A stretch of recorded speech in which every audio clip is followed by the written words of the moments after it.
अब पाकिस्तान का हर बड़ा नेता रोज आता है टीवी के सामने और भारत को किसी ना किसी मुद्दे पर वो धमकी देकर जाता है। अभी आपने देखा अमेरिका में इनके फील्ड मार्शल मुनीर ने क्या कहा था, एटम बम की धमकी दी थी, कहा कि सिंधु जल समझौते पर भारत ने अगर बांध बनाने की कोशिश की उस सिंधु नदी पर तो हम 20 मिसाइलें दाग कर उड़ा देंगे। फिर बिलावल भुट्टो ने कल बोला, उन्होंने भी ऐसी बातें कही कि पाकिस्तान की आवाम जंग से पीछे नहीं हटेगी, सिंधु का पानी रोकने की कीमत चुकानी पड़ेगी भारत को।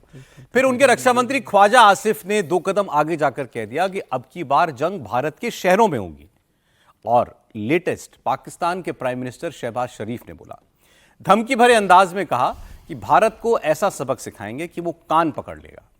दरअसल मोदी ने सिंधु जल संधि रद्द करके या सस्पेंड करके पाकिस्तान को जो चोट दी है उसका दर्द ये उनसे बुलवा रहा है। बूंद बूंद को पाकिस्तान तरस सकता है, ये पाकिस्तान के नेताओं को दिख रहा है। शहबाज शरीफ ने कहा कि हमारा पानी रोका तो इसका अंजाम बहुत बुरा होगा। मैं ये बताना चाहता हूं आज दुश्मन को कि अगर तुम हमारा पानी बंद करने की धमकी देते हो तो ये बात जहन में रखना कि पाकिस्तान की एक बूंद भी तुम पाकिस्तान से छीन नहीं सकते। उस खुदाए बुजुर्गों बरतर की कसम है कि अगर तुमने ये हरकत की तो दोबारा तुम्हें वो सबक सिखाएंगे कि तुम कानों को हाथ लगाओगे। अच्छा, ये पता नहीं जो जिस किस्म से बातें करते हैं पाकिस्तान के नेता, जैसे जैसे मतलब जो शब्द जो इस्तेमाल करते हैं, मतलब कोई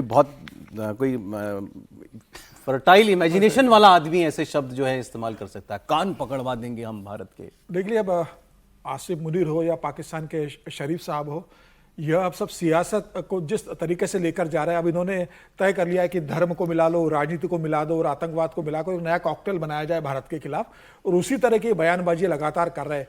मुनीर साहब ने अमेरिका बैठ के भारत पर परमाणु हमले की धमकी दी तो शरीफ साहब को लगा कि अरे मैं तो देश का प्रधानमंत्री हूँ, सारी गुडविल और सारी सुर्खियां तो वो अमेरिका में बैठ के बटोर रहे, तो मुझे भी बयान देना चाहिए। तो उन्होंने भी फिर पाकिस्तान में बैठकर बयान दिया है कि भाई अगर हमारा पानी आप लोग लोगे तो हम खून की नदियां बहा देंगे, हम इसका हिसाब लेंगे। पाकिस्तान इस बात को जानता है कि आज भारत किस स्टेज पे हो, जो प्रधानमंत्री मोदी वो कहते हैं वो करके दिखाते हैं, और इस तरीके से गिदड़ भटकियों से भारत को कोई फर्क नहीं पड़ने वाला। लेकिन पाकिस्तान को अब इस बात से थोड़ी राहत जरूर मिल रही है कि जो भारत और अमेरिका के जो संबंध बहुत अच्छे हुआ करते थे उस समय, आज उस संबंध में थोड़ी सी कड़वाहट जो दूरी आई है, उसका फायदा अमेरिका, उसका पूरा फायदा पाकिस्तान उठाने की कोशिश कर रहा है। और 1 महीने के अंदर 2 बार अगर मुनीर जा रहे हैं तो निश्चित रूप से इसलिए जा रहे हैं कि भाई अब हमने आपको हमने नोबेल पुरस्कार के नॉमिनेट कर दिया है, अब हमें हथियार भी दो, आप पैसा भी दो। तो मुझे लग रहा है कि अब हथियारों की जो अगली डील होगी अमेरिका और पाकिस्तान के बीच में, वो हथियारों को लेकर होगी, और अमेरिका आने वाले दिनों में ट्रंप प्रशासन पाकिस्तान को हथियार देने की घोषणा कर सकता है। उस तैयारी के लिए मुनीर लगातार अमेरिका से गुहार लगा रहे हैं, और चीन ऑलरेडी पाकिस्तान के साथ है। तो मुझे लग रहा है चिंता का विषय जरूर है भारत के साथ कि अगर हम अमेरिका से दूर होंगे तो निश्चित रूप से अमेरिका पाकिस्तान के पास जाएगा, चीन ऑलरेडी पाकिस्तान के पास है। तो ऐसी स्थिति में भारत के लिए मुझे लगता है कि एक विदेश नीति में बहुत सतर्क और संभल कर रहने की जरूरत होगी, क्योंकि इस समय अगर पाकिस्तान पूरी तरीके से अमेरिका की गोद में बैठ जाए जाकर और अमेरिका उसको सहलाएगा, उसको सुविधाएं ताकत देगा, तो निश्चित रूप से आने वाले समय में भारत के लिए एक चुनौती हो सकती है। लेकिन प्रधानमंत्री मोदी के पास सबका इलाज है।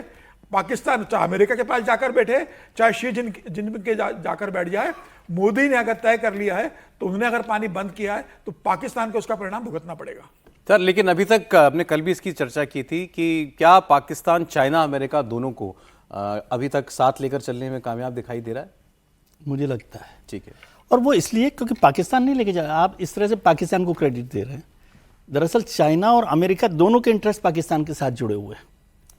पाकिस्तान पर चाइना ने तो मोटे तौर पे कब्जा ही कर लिया एक तरह से, और अमेरिका के जो स्ट्रेटेजिक इंटरेस्ट हैं वो वहाँ पे पाकिस्तान से जुड़े हुए हैं।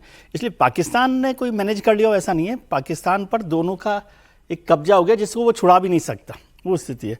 शहबाज शरीफ सर कह रहे हैं तो मुझे वो ये बात याद आई कि मन के लड्डू थोड़े क्यों और थोड़े हो तो फीके क्यों, कुछ भी बोलिए, कान पकड़ लीजिए। अभी तो उनको पता नहीं कि वहाँ पर मुनीर साहब कान पकड़ेंगे कि शहबाज शरीफ कान पकड़ेंगे, आपस में ही नहीं पता है। क्योंकि जिस तरह से मुनीर साहब ट्रंप साहब की गोदी में बैठे हुए हैं, तो उससे तो शहबाज साहब को प्रधानमंत्री से ज़्यादा चिंता उनकी करनी चाहिए कि मुनीर साहब क्या कर रहे हैं और कहाँ ले जाएंगे। वो मुश्किल है, ये बातें चलती रहती है। एक चीज़ मैं बता रहा हूँ यूएनजीए का, यूएनजीए में क्या होता है कि अल्फ़ाबेटिकली नेशंस एड्रेस होता है। तो हमेशा क्या होता है कि इंडिया का नंबर पहले आता है आई से, और पाकिस्तान के पास मौका होता है उसका जवाब देने, और उसके पास, भारत के पास जवाब नहीं होता, मौका नहीं होता। तो वो भी एक बड़ा मसला होता है जिससे, और उसके बाद यूएस कैसे रिएक्ट करता है वो है। अब क्या प्रधानमंत्री बोलेंगे ना? हाँ, ट्रम्प तो बोलेंगे, लेकिन मैं कह रहा हूँ नोबेल प्राइज तो प्रधानमंत्री की जो साइडलाइन मीटिंग है ट्रम्प के साथ, वो उनके भाषण से पहले होती है, बाद में होती है, बहुत सारी चीज़ें डिप्लोमेटिकली है। मतलब मीटिंग को इससे संबंध नहीं, मुझे संभावना लगती है, जैसे त्रिपाठी जी ने भी कहा, कि वो साइडलाइन पर मीटिंग तो हो ही जाएगी, 1-on-1 मीटिंग उन दोनों के बीच में हो जाए। लेकिन पाकिस्तान वहाँ पर कैसे रिएक्ट करता है, और अक्सर मैं, क्योंकि मैं कई बार वहाँ पर गया यूएनजे की मीटिंग में, और वो यही होता है कि वो पाकिस्तान इंडिया के बाद में बोलता है, और फिर उसके पास खुला खेल होता है। तो वहाँ तो शहबाज शरीफ ही जाएंगे सर, या वहाँ भी मुनीर जाएगा? नहीं, शहबाज शरीफ ही जाएंगे अभी तक तो वो हैं। अब वो नॉमिनेट कर दें मुनीर साहब को तो अलग बात है कि भाई वो मेरी तरफ से रिप्रेजेंट, क्योंकि कोई भी रिप्रेजेंट कर सकता है उनको, ऐसा नहीं है। यहाँ से भी होता है कई बार कि प्रधानमंत्री के बजाय विदेश मंत्री चले जाते हैं, कोई उसमें ऐसा कानून नहीं है। गई थी। लेकिन आपको हैरानी नहीं हुई कि जो मुनीर ने वहां जाकर न्यूक्लियर थ्रेट दिया, और केवल भारत को नहीं, वो आधी दुनिया को उन्होंने कहा मैं ले डूबूंगा, कोई रिएक्शन नहीं आया अमेरिका से इसका? तो अमेरिका तो उनके सपोर्ट में है ना, मैं बार बार यही बात कर रहा हूँ कि भाई अमेरिका के इंटरेस्ट उनके साथ जुड़े हुए हैं। इसलिए ये मत समझिए कि पाकिस्तान की डिप्लोमेटिक विन है, पाकिस्तान पर पूरी तरह से अमेरिका का कब्जा है। और इसीलिए मैं कह रहा हूँ कि ये जो लॉएस्ट पॉइंट पर हम रिलेशनशिप में आ गए हैं यूएस के साथ, इन सब चीज़ों को बारीकी से देखिए। अमेरिका ने तो कोई रिएक्शन नहीं दिया ना वहाँ पर, अमेरिका सरकार ने या स्टेट सेक्रेटरी ने नहीं दिया, या चाइना ने नहीं दिया। तो वो बहुत सारी चीज़ें, और चाइना का तो मैंने आपको पहले ही बताया था कि जब एससीओ की मीटिंग हो रही थी, हमारे रक्षा मंत्री जी वहाँ मौजूद थे, तो चाइना, बांग्लादेश और पाकिस्तान की मीटिंग हो रही है। ठीक, तो बहुत सारे कॉम्प्लिकेशंस हैं।